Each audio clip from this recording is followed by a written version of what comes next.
Hmm. and just kind of drill down from there. And like, what do you mean? What excites me? What doesn't feel like, what can you do for hours and hours at a time? And because it's just so much fun. And for my son, it's Legos. He could be in Legoland forever. And time is like, okay, it's been 3 hours, and he's very small. He's only 7, and he could focus for long Mhm. periods of time on that and that particular interest area.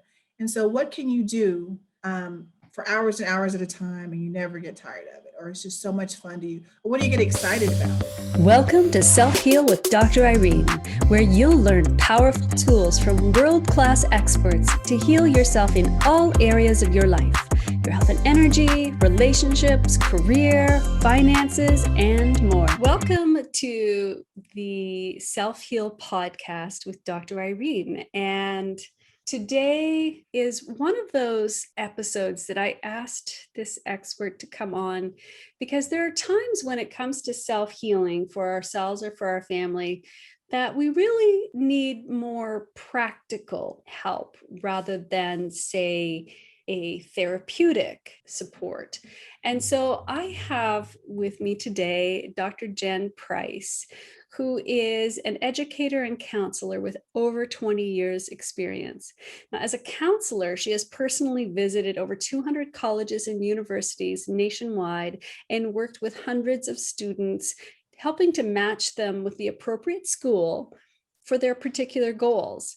And she has also helped students win in excess of $15 million in scholarships. See what I mean by practical? Dr. Jen's best-selling book, Generation Edge, the Student's Four-Step Guide to College and Career Success, was recently featured in Forbes. This book is a companion to College Edge, an online college counseling course for students and families in grades 7 to 12. And so welcome, Dr. Jen. I'm so happy to have you here. Thank you, Dr. Irene. It is truly a pleasure to chat with you today and your audience.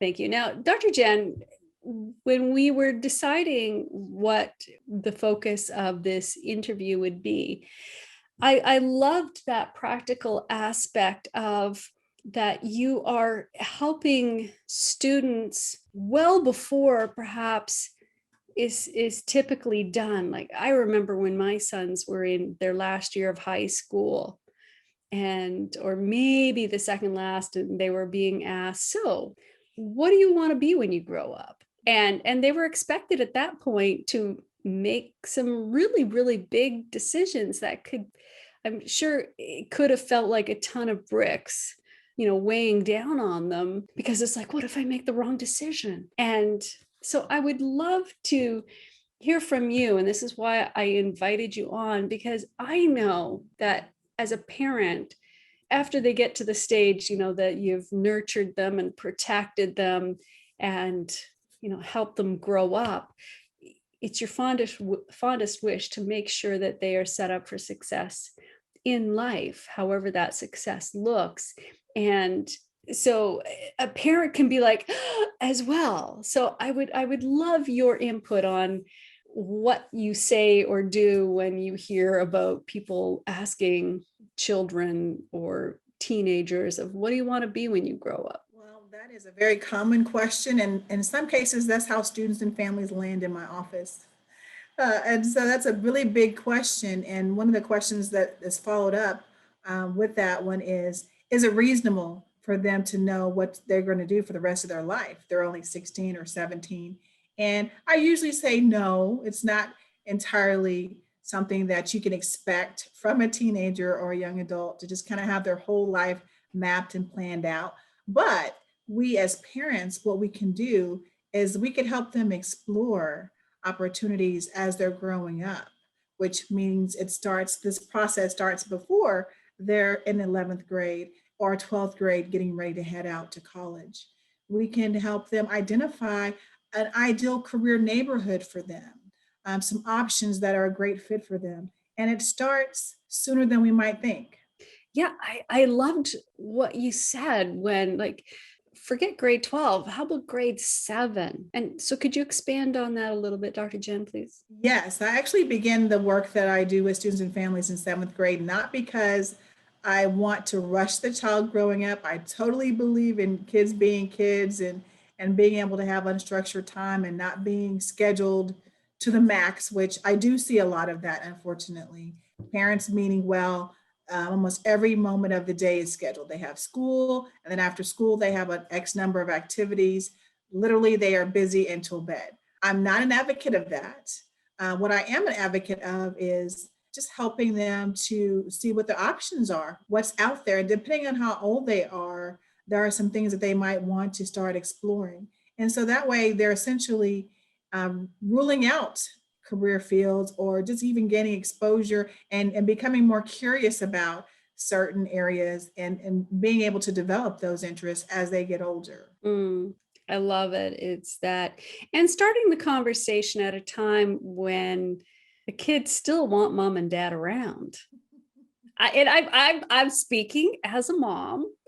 Yeah, we just finished having the conversation about, there's a natural process that our kids go through when they hit a certain age where they need to pull away. They need that independence, and that can show up in them pushing you away verbally or mentally or even physically as well. And I gave the example of my oldest son when he was 16, and it's like I couldn't do anything right. It was just like he was like criticizing me. It's like, Mom, you don't know anything, in essence.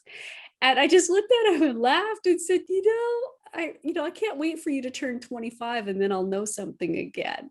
I found it funny, but how many parents may not, number one.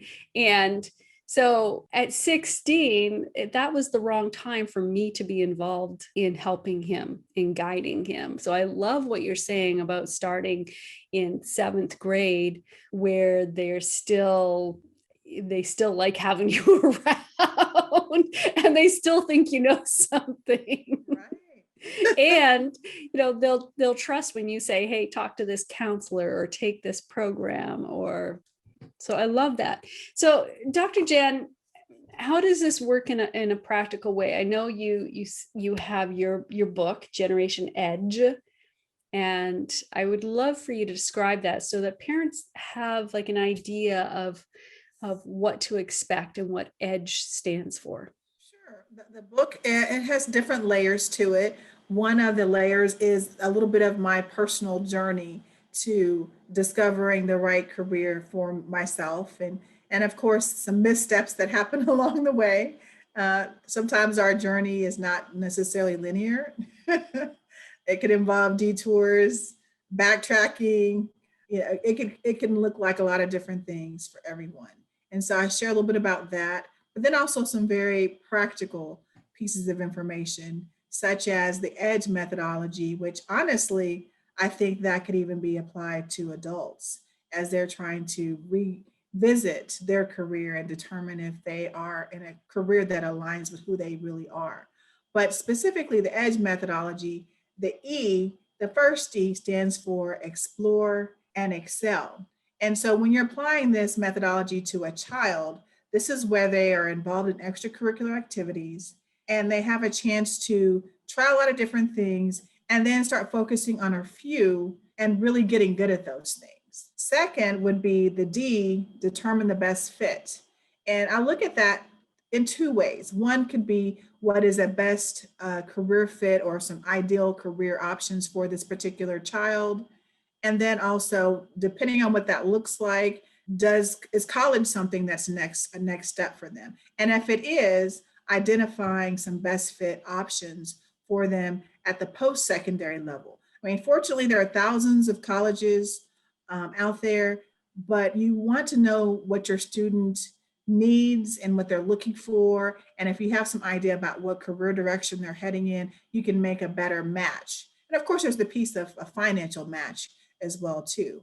Next would be the G for gain experience and skill. And so this is where I ask my students to do things such as look for internships when they're in college and not wait till they graduate and then try to find a job, or if they have opportunities to work part-time, whether it's in the summer when they're in high school, or even when they're in college, try to do things related to the career field that you're considering.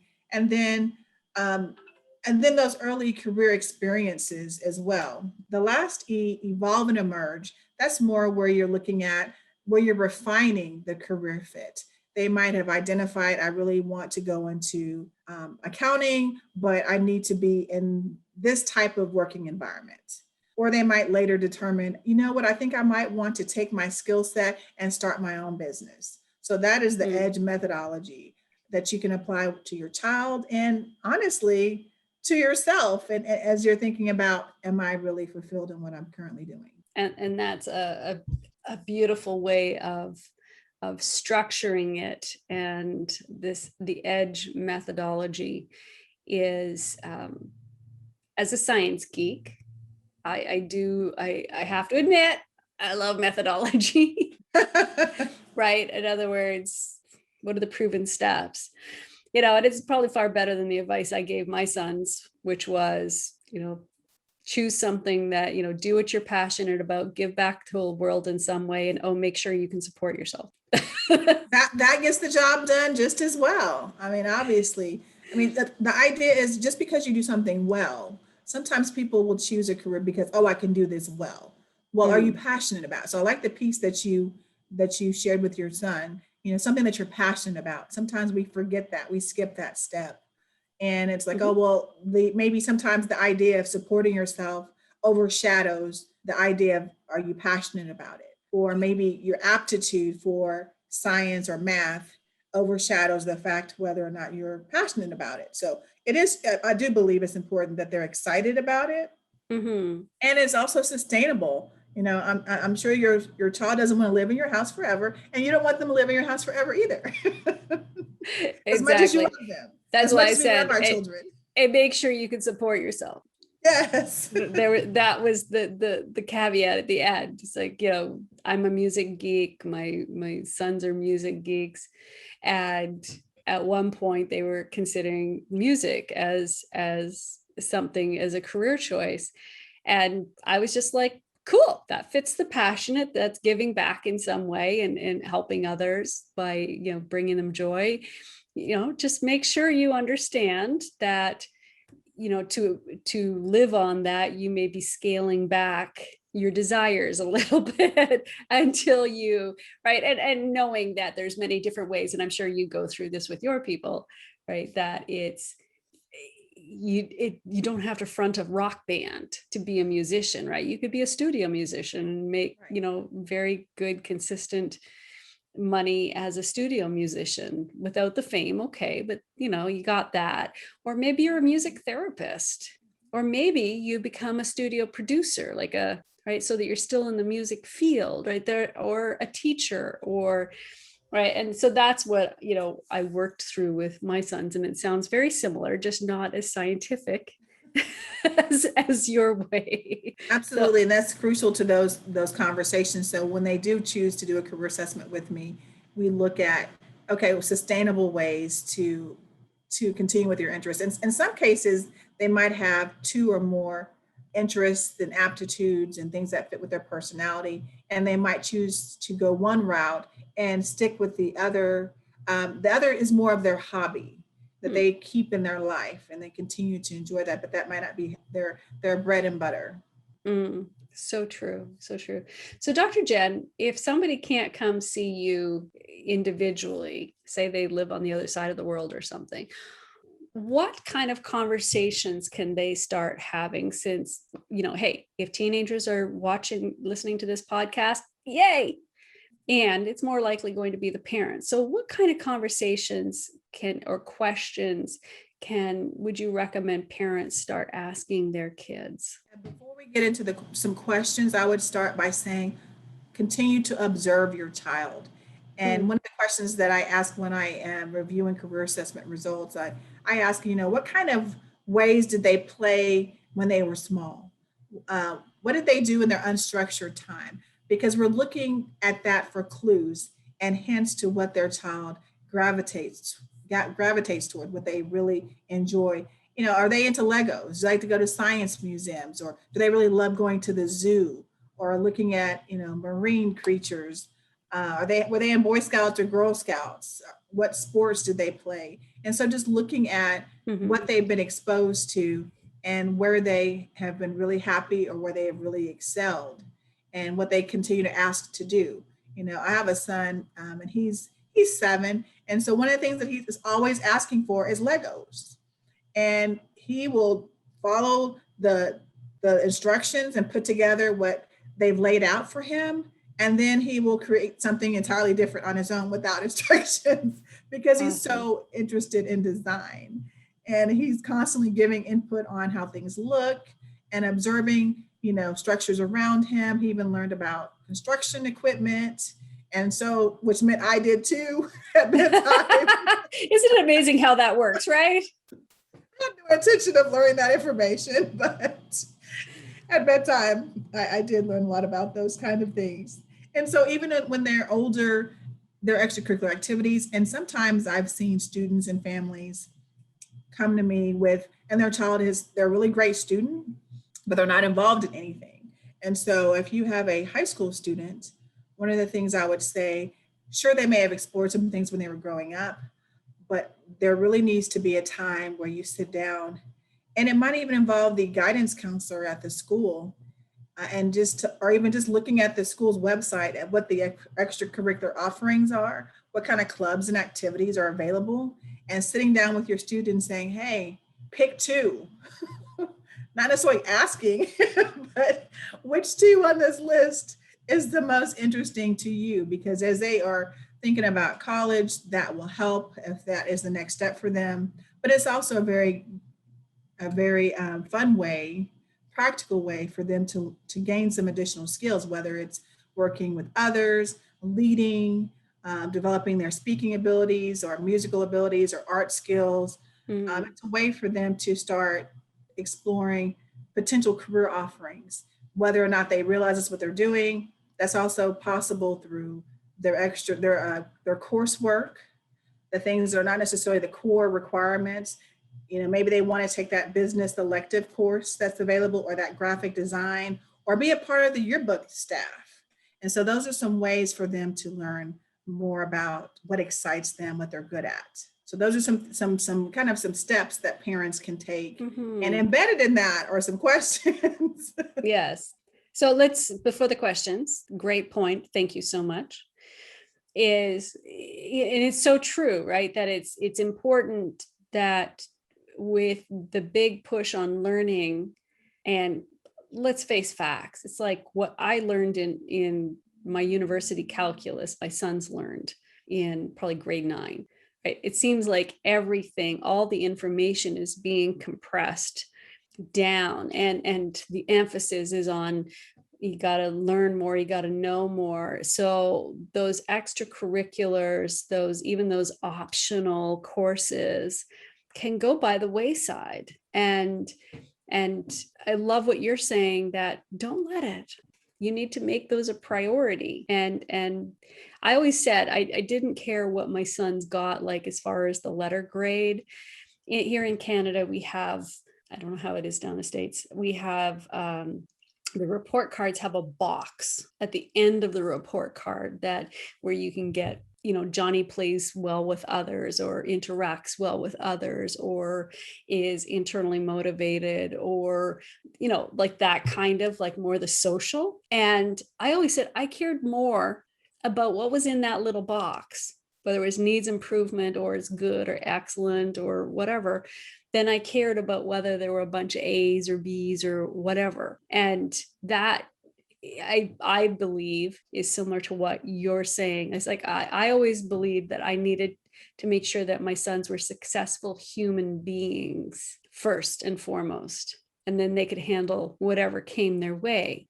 And so by saying, yes, sign up for those extracurriculars, even if it means that you'll get an A instead of an A+, right? That it's putting the priority and focus where it needs to be. So I love that you emphasize that. So now, what questions? What questions for parents to ask their child? Yeah, just even one, like this, like, or, since we're doing away with what do you want to be when you grow up? What would Something you like instead of instead? that. Yeah. I think a question could be, what really excites you? And just kind of drill down from there. And like, what do you mean? What excites me? What makes, what doesn't feel like, what can you do for hours and hours at a time? And because it's just so much fun. And for my son, it's Legos. He could be in Legoland forever. And time is like, okay, it's been 3 hours. And he's very small. He's only 7. And he could focus for long periods of time on that and that particular interest area. And so what can you do for hours and hours at a time and you never get tired of it? Or it's just so much fun to you? Or what do you get excited about? I've also asked students questions such as, are there any causes that are really important to you? Whether it's, the earth and recycling, or if it's, homelessness, or if it's, children who need food or medical attention. Are there any causes that are important to you? Because that can also identify those children that might grow up to be the social workers, to be the nonprofit leaders, the ones that will that want to bring change in some other ways. I mean, there are some that are just more business oriented, and those kids may have been really serious about that lemonade stand in terms of the profits and marketing that. Or counting the pennies. Counting the penny, right? Going, okay, I got 50 this time. Do we still have Yes, pennies? sir. Okay, how about we say dollar bills? I don't know what we have nowadays. Or even negotiating with you for allowance. Someone really persuasive and they like to challenge your opinions. And so just paying attention to those kinds of things. And so really, I would just start with what really excites you. What could you do for hours and hours at a time? And it just, you would just be so happy. And then the other pieces, is there something that just really, and sometimes what angers you or frustrates you or just deeply hurts you or moves you could also help pull out of them, what causes they might care about. Like they maybe have compassion for the elderly population. And I haven't seen a whole lot of teenagers that have that, but I have seen some. And so they kind of know, okay, well, because I have this in my heart, how could I integrate this into my future through a career? Yes. And it's, I think it's awesome that you recommend this for parents to ask their kids. Because I mean, when I work with my adult clients on my Success Without Sacrifice executive training, one of the things that I work with them on is identifying what their zone of genius is. Not their zone of excellence, not just their zone of competence or zone of incompetence, but it's like, what is that zone of genius? And in other words, what is it that lights you up? What is it that just, as you say, you're passionate about, it doesn't feel like work, and time flies by and you're not even aware of it, right? So I love that you're saying that for students, and it's the same advice as you say for adults. So I want to thank you so much, Dr. Jen, for giving us this practical and insightful advice to all the parents in our listening group, or maybe it's grandparents, who knows, and just because I know that parents really want to do everything they can to support their child and set them up for success, to be successful human beings, just as I wanted. And I really appreciate you taking the time today to get us set on that journey. So thank you again. Thank you for having me today, Dr. Irene. I really enjoyed chatting with you. Thank you so much. Take care. Thanks for listening to Self Heal with Dr. Irene. Please head over to iTunes to subscribe and leave a review. By doing so, this will help us reach more people with our message. Be sure to visit www.selfheal.life to join the conversation, access the show notes, and discover our fantastic bonus content.